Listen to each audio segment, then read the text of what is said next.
think it was last week. You hit me up. You was like, "Hey man, you seen the new Springfield Echelon?" Yeah. I said, "Yeah." I said, "You said you gonna get it?" Hell no, I'm not buying that new gun. I'm not buying no more new guns from Springfield. It ain't happening. That gun it's gotta be like a year old before I buy it. I ain't buying nothing new from Springfield. I just.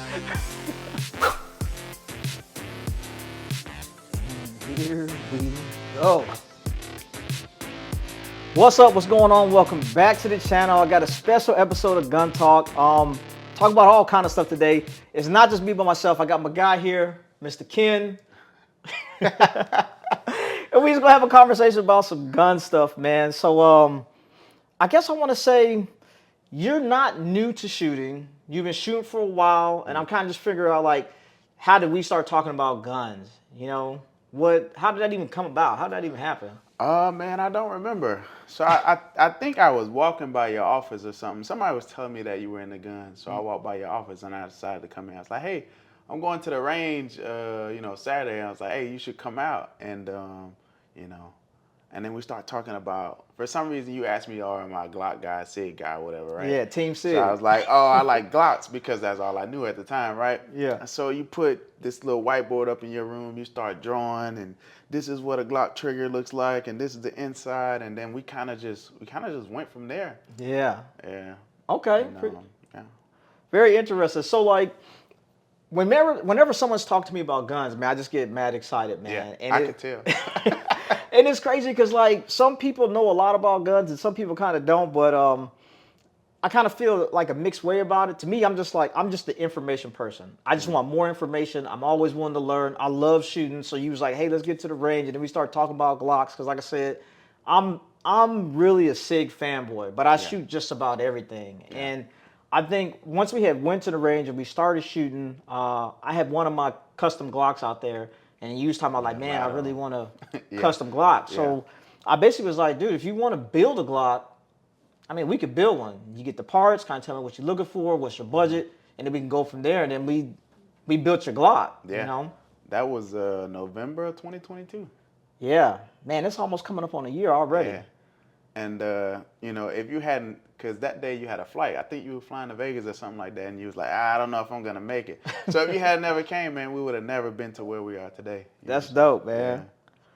So when we built your Glock, we went with the Glock 19 platform. Mm-hmm. Kind of talk me through that build. So first we had to find a slide. It's like, there's this company called Zafiri, whatever. So we end up going with Zafiri. We're looking at them. We're sitting in your office, and we're going through the different types of slides. And he's like, do you like window cuts? And I'm like, well, what does that even mean, Or as a visual thing, what do you like aesthetically pleasing or whatever? And then he's like, well, I'm a big fan of ported guns. And then we got the ported barrel on there. We found a red dot. Man, it was a process. Man. And then we went through the triggers. He's like, I really like this brand of trigger, this does this and this helps with this. And it was a lot of information, bro. And it was like a squirrel because you were all over the place telling me all these different things. And then, I just trust your judgment to help me build a gun that was going to work for me. And we end up going with the edge connector on it, the Ghost, AGC arms trigger. And I think we polished stuff for like an hour, and I'm like, what does this even mean? We're polishing all this stuff, and it was a lot, but it was a dope experience. And since then, I think I built like 4 other guns. Dang. Yeah, man. 4 in a year? Yeah. I bought like 7 since I met you. It's been crazy, man. It's been crazy. Man, the thing that's crazy too about the Glock is like I said, I personally love a Sig gun, but as a first gun, I really recommend a Glock to anybody. I think the Glock 19 is the perfect platform, and I think it's a gun that's very scalable. Mm-hmm. You could have a $500 Glock, you can have a $3,000 Glock. It's pretty much endless, and I think that's kind of like, that's the kind of path I was kind of going down with you, talk to you about all the different types of customizations. And that's why when I'm talking to people and they tell me they don't like Glock for whatever reason, I'm just like, man, I don't know how someone could not like a Glock because you can literally make a Glock the way you want it. Yeah. If you don't like the grip, you can change the grip. You know, if you don't like the grip angle, you can get a different frame, change the grip angle. You don't like the trigger. There's like to me, the Glock is like the Honda Civic of the gun community. Yeah. There's a little bit of something for everybody, you know? Absolutely. So I thought that was really dope how that all came together. So we went with the Safiri slide, and you're ported now. What are your thoughts on ported guns? So at the time, I had never had any experience with ported guns, and then we shot a few, and I think I like ported over comp. But I will say that I shot it in the indoor range the other day, and it's like it's super. I don't know. You could feel it, like you could feel. Yeah. So, but I like it, man. And probably every gun that I ever buy from now I'm gonna either port it or I'm gonna comp it. Listen, that's a touchy subject for people. When I'm talking to folks, I love ported guns. Yeah. I might have like 8 ported guns. It's almost like it's consuming me. And I've shot ported, I've shot comped, I've shot island comped, and I recently built a Glock and it's ported and comped. It's like a little bit of both. But it's something about a ported gun. I mean, it just recoils differently. It's just a totally different experience. I love the way a ported gun shoots. It's just super dope, in my opinion. Yeah.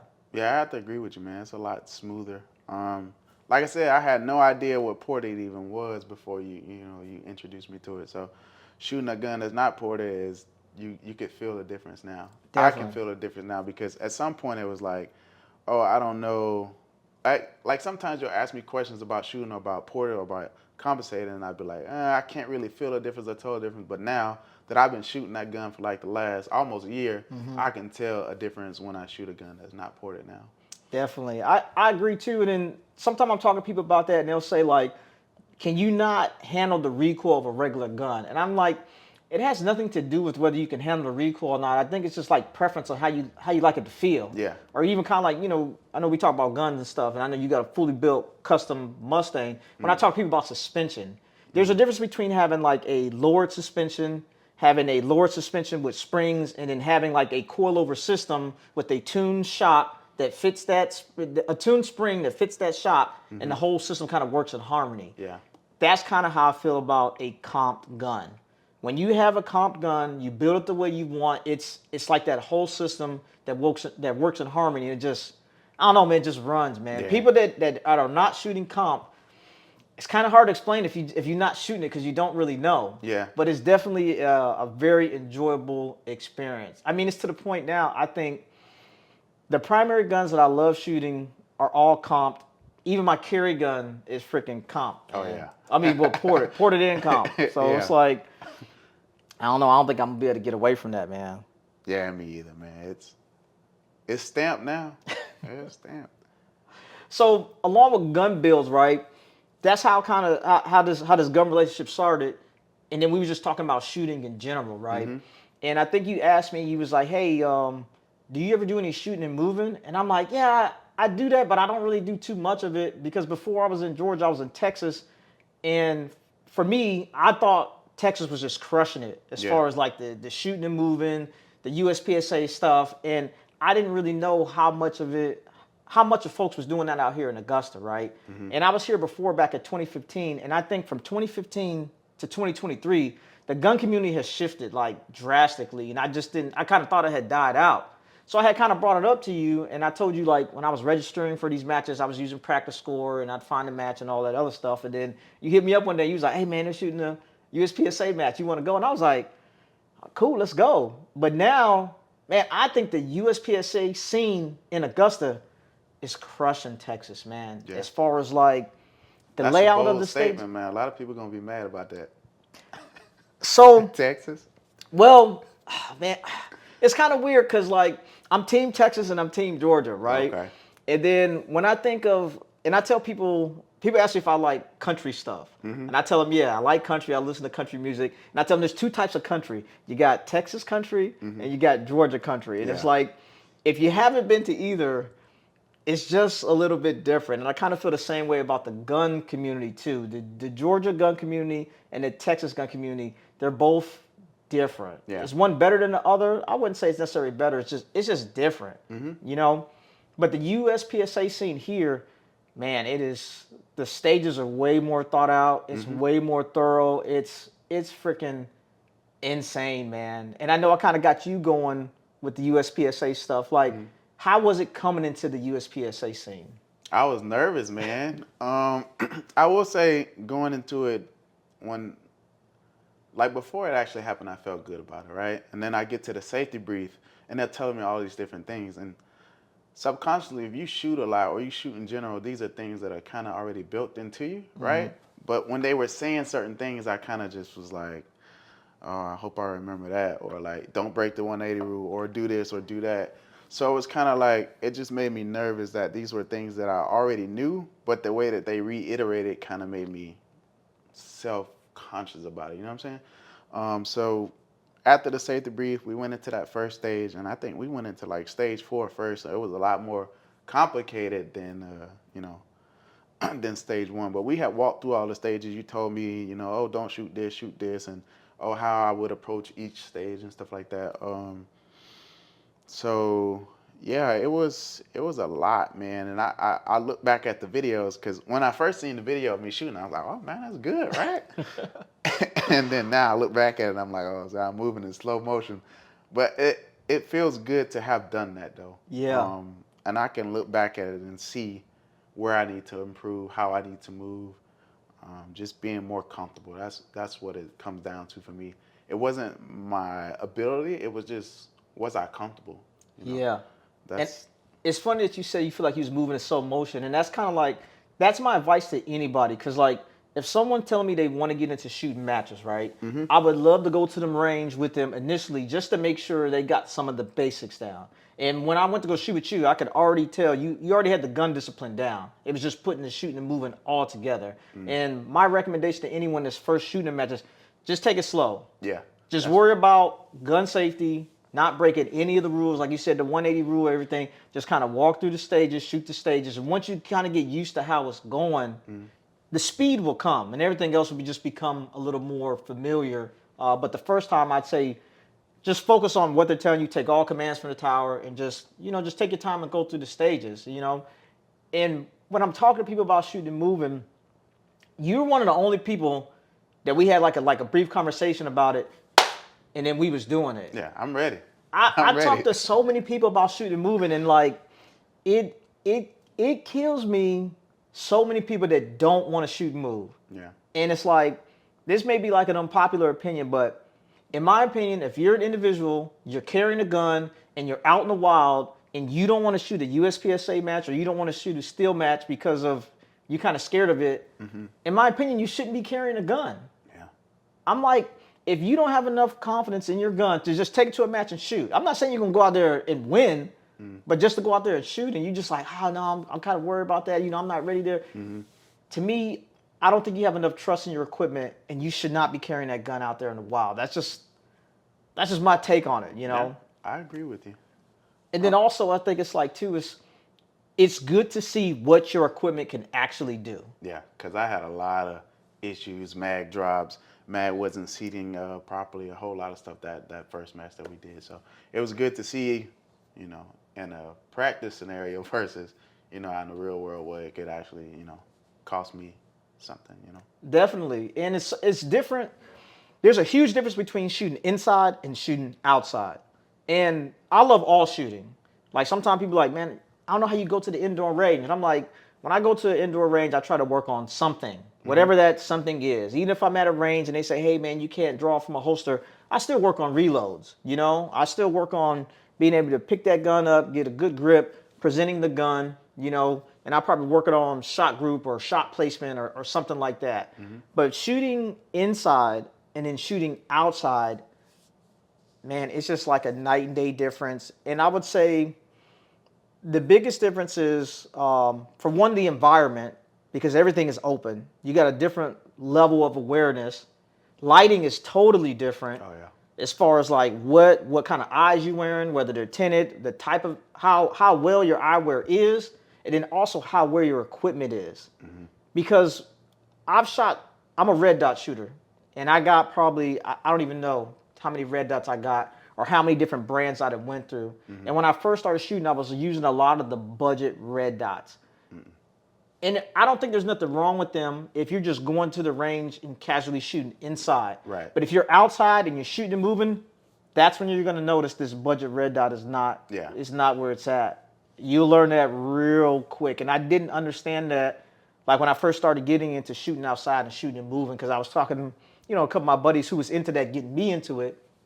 And they're like, hey, man, you got to get you a quality red dot. And I'm like, no, man, I think this is, I got this off eBay, man. And it's like, $30. They was like, that's not it. But then when I went out there and started, I was like, dang, I can't see the dot. Did it turn off? I'm shaking the gun and stuff. I'm like, that's when I knew, like, quality red dots it's huge, man, when it's out there shooting and moving. You know? You definitely told me don't go cheap, man. Don't buy a cheap red dot. Yeah. And it's one of the things, buy once, cry once. Yeah. Instead you start buying like 7 guns a year, then it's totally different. You be buying a couple more things. But you know what? And speaking of red dots, out of the dots that you've been using and the dots that you've owned, what do you like the best? Right now, my Trijicon SRO. That's a badass dot. And it has a really big window. So, do you know which MOA you got? I got the 2.5. 2.5? Yep. I think that's the one I would probably get too. It's something about that. I don't know. It's very clean to me. And another thing that's been interesting too, shooting a lot of USPSA stuff out here in Georgia, and talking to a lot of people and seeing like the different setups they're running. A lot of people have been running. I want to say it's a Seymour red dot, and I want to say it's like an 8 MOA, which is crazy to me. That sounds like it'd just be too big, but it's actually, when you're presenting the gun and looking at the dot, is very clean. Mm-hmm. It's very clean, and the 8 MOA, man, you pick it up very fast. And I'm familiar with Seymour dots, but I'm used to seeing those on like, pistol caliber carbines and stuff like that. I'm not used to seeing a lot of people running them on handguns. But out here in Georgia, I see them all the time. A lot of people are putting them on them CZ Shadows. They're running that Seymour dot and like an 8 MOA. And I'm like, I'm interested in that dot. I kind of don't want to buy it, because if I buy it, I don't have nothing to put it on, and then I'm gonna buy another gun. Yeah. I don't need to be buying another gun right now. But that Seymour 8 MOA, I'm interested in that dot. But that Trijicon SRO, that's a bad dot. You interested in that over the new Holosun? Man, that new Holosun. That thing is nice. It's nice. So, were you with me that day when we shot? So the new Holosun, when it came out, I heard about it. I was interested about it, but it's one of the things you kind of don't know until you see. Right. And when we were shooting that match that day, I'm standing behind the guy and I'm waiting for him to shoot. He presents his gun. I'm like, damn, that dot is huge. What is that? And then, after he gets that shit, I said, what is it? He's like, man, that's the new Holosun. And I was like, yo, that thing is dope. And I really wasn't a fan of green reticles for a while, because when they started popping off, I had bought one and I didn't really like it and I got rid of it. But the large, I want to say it's the Holosun Comp, and he had the green dot, and that thing looked amazing, man. Crisp. That thing looked amazing. I was like, so if you're asking me, do I want the Trijicon SRO or the Holosun Comp? I guess it depends on the platform that I'm going to put it on. Okay. Would determine, but I really don't think you can go wrong with either one. Prodigy. Throw it on the Prodigy. So you have your SRO on the Prodigy. Yes. Man, the Prodigy is such a touchy subject, man. Yeah. It's I don't know what made me get the gun, right? Because I went to the range with you when you first got it, and you took it out, and we know. We seen the videos, right? Problematic. we seen the videos, and I don't know what drew me to that gun, right? And so I ended up buying it, and I took it to the range, and it worked. Flawless. It ran perfect. Perfect. Right? And then that gun it's amazing, man. It's super smooth. So those of you that's been following me, you can go back and look at my Prodigy journey. It has been extensive. I will say this. Out of every gun I've owned, out of every gun device, red dot, flashlight, out of everything I've owned, the Prodigy has been the most problematic, hands down. It has been the most time consuming. It has been the biggest learning curve. I went through everything with this dang on Prodigy. Right now, as it stands, my Prodigy runs great. It's a beast of a gun now. But for me to get there, man, the Prodigy it just makes me feel a certain type of way, man. And it's crazy because I think it was last week you hit me up. You was like, "Hey, man, you seen the new Springfield Echelon?" Yeah. I said, "Yeah." I said, "You said you gonna get it?" Hell no, I'm not buying that new gun. I'm not buying no more new guns from Springfield. It ain't happening. That gun it's gotta be like a year old before I buy it. I ain't buying nothing new from Springfield. I'm not going down that road again, man. But the Prodigy now is I would say this: if someone is interested in buying a Prodigy, I would recommend it. I would recommend it, and I would hope that their experience is like yours. Because, like you said, you got yours, and it ran right out the box, man. And with the SRO on there, man. Yeah, like I told you, like it helps me with like my shooting. Like you remember you telling me, like, oh, I pick up was it your 226, 229? Yeah. He's like, that's the gun that you shoot the best. You feel like you shoot the best, right? For some reason, that Prodigy, when I shoot it, I shoot it very well. Yeah, it you just do. feels good in my hand. The trigger is nice, and it's a stock trigger, so I feel like, if I shoot it well, why not run it? Yeah, definitely. And I think the last steel match we shot, you was running something different. And it wasn't that you weren't doing bad. You just do so much better with the Prodigy. And I want to say there were 6 stages. I want to say like mid-stage, like after like stage 3, you switched to the Prodigy, and you was just running, man. Yeah, like butter. Man, that dang on Prodigy is it's a bad gun, man. It's a badass gun. I would recommend it. I think Springfield's got it pretty much worked out. I still see a bunch of mixed stuff out there on YouTube and the gun community, and I'm running the guys all the time. Whenever they see it, they're, oh man, ask me all these questions about it, and it's kind of mixed. But for the price point, getting into that 2011 platform, I honestly just don't think you can't go wrong with it. You can't go wrong with it. Nah. So also coming into the shooting world, right? You're a lefty. Yeah. Oh yeah. So I remember when we were first talking about like gear, getting a holster, I'm kind of showing you some stuff, and I'm showing you different like loadouts and layouts, and I'm a righty. Mm-hmm. Getting your equipment together, was that challenging, like as a lefty, or? I mean, it wasn't that bad. It's just more so like, all right, usually when you buy something, you want to test it out first, right?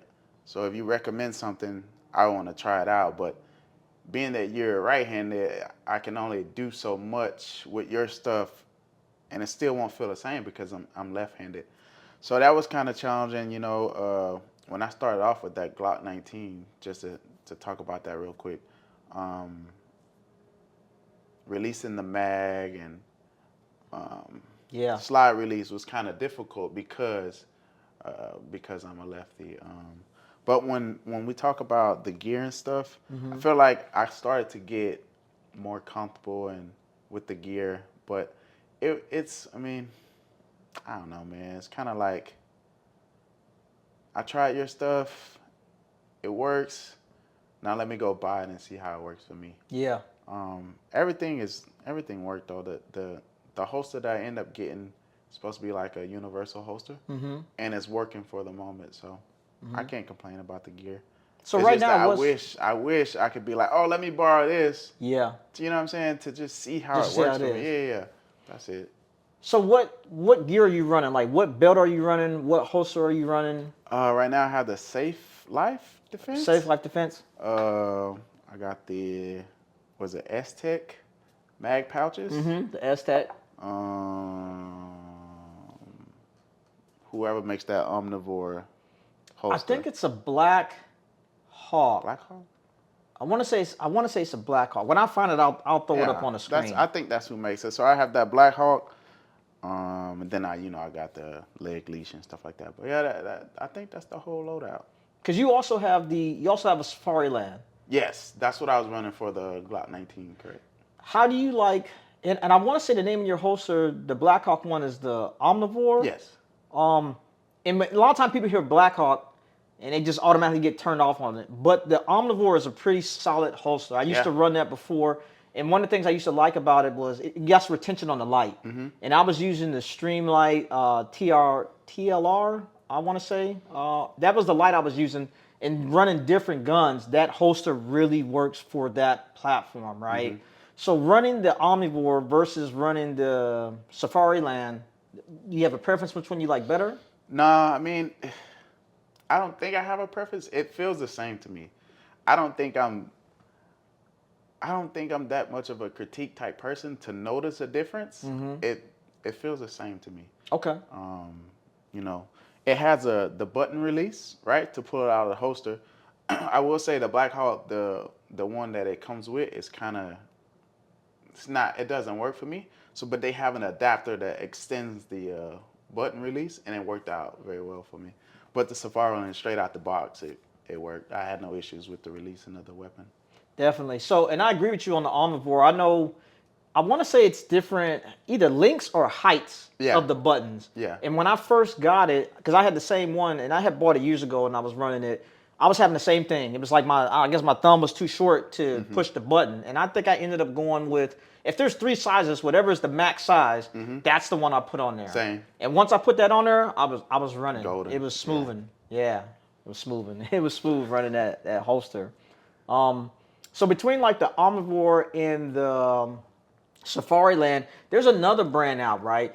Alien Gear has their Rapid Force. Have you seen that? Nah, I haven't seen it. Man, I'll throw a picture of it up on the screen. But are y'all running this holster, this Alien Gear Rapid Force system? It's the people that I have talked to that are running it, comparing it to Safari Land. They say it doesn't even compare. They said it's crushing Safari Land. And I want to say, I was looking at one for a Sig, of course, right? I would want to say I've seen it on Amazon. It was probably like $160 or something like that. But out of like level 2, level 3 holsters, that is the next holster I'm going to get. I'm very interested in that Rapid Force system. It's like, I don't know, if you haven't seen it, I would just say just look it up and check it out. But I think it's pretty dope. And if you want to look it up and see somebody run it, Mil Spec Mojo. I don't know if you ever seen this dude shoot. Nah. In freaking sane. I want to say if I'm 5'6", he might be like 5'3". Real dude, top, he runs the gun. Yeah, I might put a clip on him of him shooting. All right, so speaking of Mil Spec Mojo and looking at, if somebody wants to find you, where are you at in the media space, man? I'm just on Instagram right now, man. My Instagram is KGB Reloaded. He'll post it right here, right up. Boom. Yeah, I'm just on Instagram right now. I'm on YouTube, but I don't post anything. I just comment on your videos. But that works too. I'll throw my gun Instagram up there too, because I got a bunch of different Instagrams. And mine is TheCommsGuy. I almost forgot what it was because I'll be posting on there like that. So I got so many of them, but I'll throw my IG handle up there too, right? So we've been talking about pretty much a little bit of everything, man. We talking about the Prodigy, talking about some shooting and moving, how we got into shooting, custom builds. And I guess kind of like going on the lines of custom builds, and you said you bought like 7 guns in the last year. Yeah. What's an interesting pickup for you? What's an interesting gun that you done bought? Spectre, hands down. Ooh. Yeah, man. That's a badass gun. Yeah, so I found it. Well, I found it. You found it on guns.com. You sent it to me. It was like, man, look at this gun. Check it out. Whoa, whoa. I'm like, oh, yeah, that is a nice gun. And then I think I text you like, oh, man, somebody bought the Spectre comp, man. I was going to get it. And, yeah, and I think I ended up just bringing it out to the range, and then that's when you saw it or whatever. But yeah, that gun, it's amazing, man. So the first 320 platform I shot was yours, right? The one with the yellow trigger. Yeah. I shot that one, and I was like, oh yeah, I shoot this very well, right? And then that's when I, I ended up getting that Spectre comp, which is a 320 platform as well. You got a crazy deal on that. How much did you pay for that gun? I think I paid like $1,300. Wow. Because like you said, I found that gun.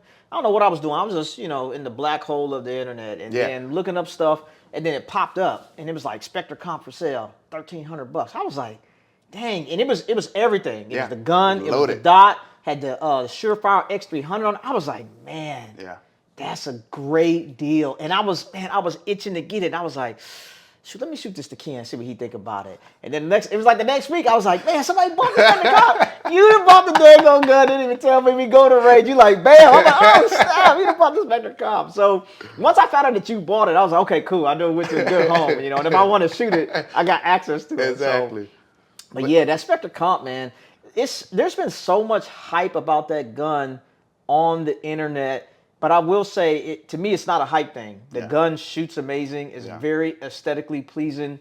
I think the only con for me with that gun is I'm a front racker. You know, I grab the front of the gun. The slide is very slick. It's extremely slick. Even with the serrations that's on it, it looks pretty aggressive. It looks like it's easy to grip, but man, it's very slick. And like when I was shooting the gun, handling it and manipulating it, I was worried that my hand would get caught between the slide and the comp.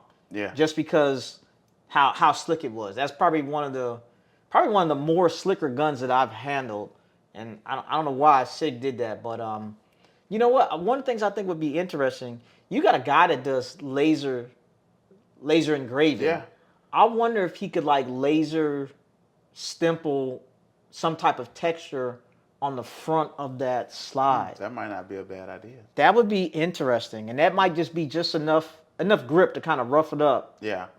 Because I did the same thing. I started, since I seen you do it, I started racking from the front too as well. And I did it a couple times with that gun. I got a bite from the slide. But it shoots amazing, man. Amazing. Super smooth, super flat. You were telling me there was a thing about the trigger that was difference between the 320 that you have and the one that I have with the trigger that you didn't. So the trigger that's in the Spectre comp, I forget which trigger it is, but it's one it's definitely a custom trigger that's in there, or a modified trigger, because my 320 platforms, mine are old, they're ancient, right? So my full size 320 is a 320 RX. Now when people see it, they think it's a Legion and all this other stuff, because over the years, every time something new came out, I just got the new thing, you know. So I got the tungsten infused grip on there. I got a Gray Guns trigger kit in there. I didn't, cut the slide. It's ported. I think I got like a 1911. I want to say it's like 11 or 12 pound spring in there. So it looks totally different, but it's really just regular Sig RX that has just transformed to that. And then like my other 320, I have a 320 Tac Ops, and that gun just looks crazy because the slide's fully polished, the trigger's polished, and trigger's polished inside and out, Gray Guns kit. It's just a completely custom gun. But I feel like the Spectre comp, man, that trigger's just nice out the box. You don't even have to do anything to it. Yeah. I mean, I would say all you got to do is put a dot on it and add a light, but yours already came with the dot, so you literally didn't have to do nothing with it. I'd say just buy some extra mags and then just run, and that's pretty much it. Yeah. But that is definitely an interesting piece right there. 100%. What about you? What's your most interesting gun right now? If you had to choose, because I know it's hard. I got a couple things. Most interesting, I would say the most interesting, because I think this is a gun that some people don't know about or they're unaware of, and then the way I have it set up, I have a Glock 17L, fully custom. And the thing that's different about this Glock, for one, a lot of people don't know about the 17L. And you got the 17, you got the 34, and then the 17L is longer than the 34. I want to say it's a 6-inch barrel. So not only do I have the 17L, it's also ported and it's comped as well. So I got the Severi comped barrel on there. It's got a red dot. It's custom Cerakoted like an OD green. And then another thing too, it's not stempeled. Yeah. But the grip has a very unique grip. Yeah, because I asked you why you didn't stipple it. Yeah. And some people see it and they're like, man, that looks different. And then when they feel it's like, man, it feels pretty good. But it's an old school. I think it's a Gen 3, but it's the RTF grip. And that's the Glock rough texture finish grip. And people that know Glocks and they see that grip, that's a nice grip. That's a grip that I wouldn't stempel it because it just works. And I threw a little magwell on there. But I think for guns, that's probably one of my most interesting setups. And the thing that's crazy about the 17L is when I first got the gun, man, I was super excited about it. I took it to the range and I shot it, and it shot weird. Yeah. And it shot weird. And I ain't gonna lie, it kind of pissed me off. Because as soon as I bought the gun, I took it straight down to my gunsmith. I said, hey, man, I want a red dot on there. I need you to mill the slide, right? So he was like, okay, I'm gonna mill the slide. He's like, you want to Cerakote it? And I was like, you can just Cerakote it black. And he was like, you sure you want black? I was like, I don't want to pay for a color. That's what I told him. And he was like, I'm gonna Cerakote it anyway, so whatever color you pick, as long as it ain't no crazy color, you know, I'll just Cerakote it for free because I got to redo it anyway. So I was like, you know, just pick a color, right? So he knew I was in the Army, so when I go to pick it up, he Cerakoted OD green. And I was like, man, that thing looks dope, right? Yeah. So like I said, I get the gun, brand new, don't even shoot it, take it straight to the gunsmith. I get it dang on, I get the slide milled, it gets Cerakoted, and he did like some custom reverse front serrations on it. I go to range and shoot it, and I don't like it, man. What? I don't like it. Like the gun it just recoil funny. The 17L just recoil funny, man. And I thought it was me. And at the time, I had a couple of my buddies shoot. They was like, man, it feels funny. I said, I know, man. And then I literally had that gun, and it just sat away for, I said, probably like 5 years, man. I just wasn't shooting it. So then I met you. We talked about building guns, and I don't know if you found Safiri Precision or I found them. You found them. We was talking about it. So one day I'm on their website, and a barrel pops up, and I'm like, hey, that barrel look long in the mug, right? And I'm looking at it, and it's for the 17L, and I was like, price is decent. Let me get it. When I put that ported barrel in the 17L, completely changed the gun. Damn. The gun is an absolute beast now, and it just runs. Yeah. I love the gun now. I love the gun now. It's a very long gun, and it looks weird, right? Because when sometimes people see it, they're like, what is that? It kind of reminds me, I don't know if you remember like the old Batman scene where the Penguin takes out that long gun. That's what people be thinking about when they see that gun.